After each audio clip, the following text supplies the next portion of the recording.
ಬಜೆಟ್ನಲ್ಲಿ ಸರ್ಕಾರ ಸಾವಿರಾರು ಕೋಟಿ ರೂಪಾಯಿಗಳನ್ನ ಅನೌನ್ಸ್ ಮಾಡುತ್ತೆ ರಾಜ್ಯದ ಒಂದು ಅಭಿವೃದ್ಧಿಗಂತ. ಆದ್ರೆ ಸರ್ಕಾರದಲ್ಲಿ ಗ್ಯಾರಂಟಿಗೂ ದುಡ್ಡಿಲ್ಲ, ಅಭಿವೃದ್ಧಿಗೂ ದುಡ್ಡಿಲ್ಲ. ಹಾಗಾದ್ರೆ ದುಡ್ಡು ಎಲ್ಲಿಗೆ ಹೋಗ್ತಾ ಇದೆ? ಸರ್ಕಾರದ ದುಡ್ಡು ಯಾರ ಜೇಬಿಗೆ ಸೇರ್ತಾ ಇದೆ? ಸರ್ಕಾರದಲ್ಲಿ ಗ್ಯಾರಂಟಿಗೆ ದುಡ್ಡಿಲ್ಲ, ಅಭಿವೃದ್ಧಿಗೂ ದುಡ್ಡು ಸಾಕಾಗ್ತಿಲ್ಲ. ಹಾಗಾದ್ರೆ ಸರ್ಕಾರದ ದುಡ್ಡು ಯಾರ ಜೇಬಿಗೆ ಸೇರ್ತಾ ಇದೆ? ನಿಮಗೆ ಗೊತ್ತಾ? ಸರ್ಕಾರಿ ದುಡ್ಡು ಯಾರು ಲೂಟಿ ಹೊಡಿತಾ ಇದ್ದಾರೆ ಅನ್ನೋದಕ್ಕೆ ಎಕ್ಸಾಂಪಲ್ ತೋರಿಸ್ತೀವಿ. ಬೆಳಗಾವಿಯಲ್ಲೊಬ್ಬ ಭ್ರಷ್ಟಾಚಾರಿಯ ಕಹಾನಿಯನ್ನ ನಿಮ್ಮ ಮುಂದೆ ಇಡ್ತಾ ಇದ್ದೀವಿ. ಇದರ ಅಶ್ವವೇಗ ನ್ಯೂಸ್ ಅಥವಾ ಬೇರೆ ಮಾಧ್ಯಮದವರು ಪತ್ತೆ ಮಾಡಿಲ್ಲ. ಮುಂದೆ ಇತ್ತ ಸಂಪತ್ತು ಬೆಳೆದು ಬಂದ ಬಗ್ಗೆ ಕತೆ ಕಟ್ಟೋದು ಪಕ್ಕ. ಆದ್ರೆ ಅದಕ್ಕೂ ಮೊದಲು ಆ ಅಧಿಕಾರಿ ಬಳಿ ಇದ್ದ ಆಸ್ತಿ ಪಾಸ್ತಿ ಲೆಕ್ಕ ನೀವೇ ನೋಡಿ. ಸರ್ಕಾರದಲ್ಲಿ ಗ್ಯಾರಂಟಿಗೆ ದುಡ್ಡಿಲ್ಲ, ಅಭಿವೃದ್ಧಿಗೂ ದುಡ್ಡು ಸಾಲ್ತಿಲ್ಲ. ಹಾಗಾದ್ರೆ ಸರ್ಕಾರದ ದುಡ್ಡು ಯಾರ ಜೇಬಿಗೆ ಸೇರ್ತಾ ಇದೆ? ಇದ್ರ ಬಗ್ಗೆ ಒಂದು ಎಕ್ಸಾಂಪಲ್ ಅನ್ನ ನಾವು ನಿಮಗೆ ಕೊಡ್ತೀವಿ. ಸರ್ಕಾರಿ ದುಡ್ಡು ಯಾರು ಲೂಟಿ ಹೊಡಿತಾ ಇದ್ದಾರೆ ಅನ್ನೋದಕ್ಕೆ ಬೆಸ್ಟ್ ಉದಾಹರಣೆಯನ್ನ ಕೊಡ್ತೀವಿ. ಇದನ್ನ ಅಶ್ವವೇಗ ನ್ಯೂಸ್ ಅಥವಾ ಬೇರೆ ಮಾಧ್ಯಮದವರು ಪತ್ತೆ ಮಾಡಿಲ್ಲ. ಕರ್ನಾಟಕದ ಲೋಕಾಯುಕ್ತ ಸಂಸ್ಥೆ ಬಯಲು ಮಾಡಿದ ಭ್ರಷ್ಟಾಚಾರಿ ಈತ.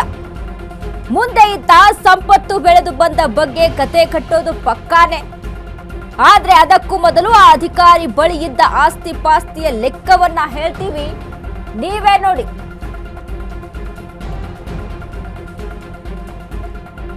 ಸರ್ಕಾರ ಹೇಳುತ್ತೆ ಕ್ಷೇತ್ರದ ಅಭಿವೃದ್ಧಿಗೆ ದುಡ್ಡೇ ಇಲ್ಲಪ್ಪ ಅಂತ. ಗ್ಯಾರಂಟಿಗಳನ್ನ ಪೂರೈಸೋಕೆ ದುಡ್ಡಿಲ್ಲ ಅನ್ನುತ್ತೆ. ಹಾಗಾದ್ರೆ ದುಡ್ಡು ಎಲ್ಲಿಗೆ ಹೋಗ್ತಾ ಇದೆ? ಬಜೆಟ್ ನಲ್ಲಿ ರಾಜ್ಯಕ್ಕೆ ಅಂತಾನೆ ಸಿಎಂ ಅವರು 1000 ಕೋಟಿ ರೂಪಾಯಿಗಳನ್ನ ಅನೌನ್ಸ್ಮೆಂಟ್ ಮಾಡ್ತಾರೆ, ಲಕ್ಷ ಕೋಟಿ ರೂಪಾಯಿಗಳನ್ನ ಅನೌನ್ಸ್ಮೆಂಟ್ ಮಾಡ್ತಾರೆ. ಆದ್ರೆ ಆ ಅನೌನ್ಸ್ಮೆಂಟ್ ಮಾಡಿದಂತ ದುಡ್ಡು ಬಳಕೆ ಆಗ್ತಾ ಇದೆಯಾ? ರಾಜ್ಯಕ್ಕೆ ಕ್ಷೇತ್ರದ ಅಭಿವೃದ್ಧಿ ಆಗ್ತಾ ಇದೆಯಾ? ಇಲ್ಲ.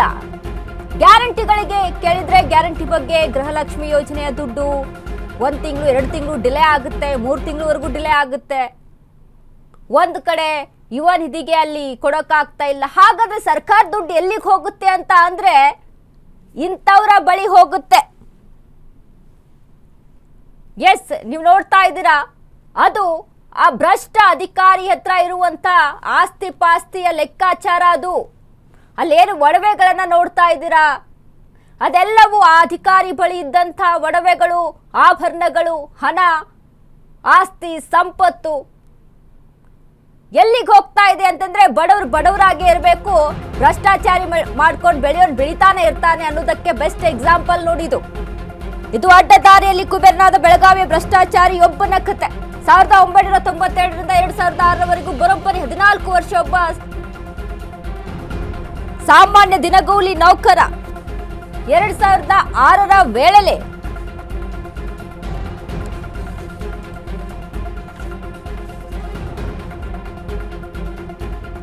ದಿನಗೂಲಿ ನೌಕರ ಎಇ ಆಗಿ ಏನೆಲ್ಲ ಮಾಡಿದ್ದ ಎಂಬುದನ್ನ ಪತ್ತೆ ಹಚ್ಚಿದ ಲೋಕಾಯುಕ್ತ. 6 ಕೆಜಿ ಚಿನ್ನಾಭರಣಗಳು, ವಜ್ರದ ಆಭರಣಗಳ ಜೊತೆ ಸದ್ಯಕ್ಕೆ 5 ಕೆಜಿ ಬೆಳ್ಳಿ, ಬರೋಬ್ಬರಿ 3 ಕೋಟಿಗೂ ಹೆಚ್ಚು ಹಣ ಫಿಕ್ಸ್ಡ್ ಡೆಪಾಸಿಟ್ ಇಟ್ಟಿದ್ದಾನೆ. ಐಷಾರಾಮಿ ಕಾರುಗಳಿದಾವೆ, ಬೈಕ್ಗಳನ್ನ ಸೀಜ್ ಮಾಡಿದ್ದಾರೆ ಲೋಕಾಯುಕ್ತ ಅಧಿಕಾರಿಗಳು. 3 ದಿನ ತಲಾಶ್ ಮಾಡಿದ ಬೆಳಗಾವಿ ಲೋಕಾಯುಕ್ತ ಅಧಿಕಾರಿಗಳಿಗೆ ಸಿಕ್ಕಿದ್ದು 14 ಕೋಟಿ ಲೆಕ್ಕ.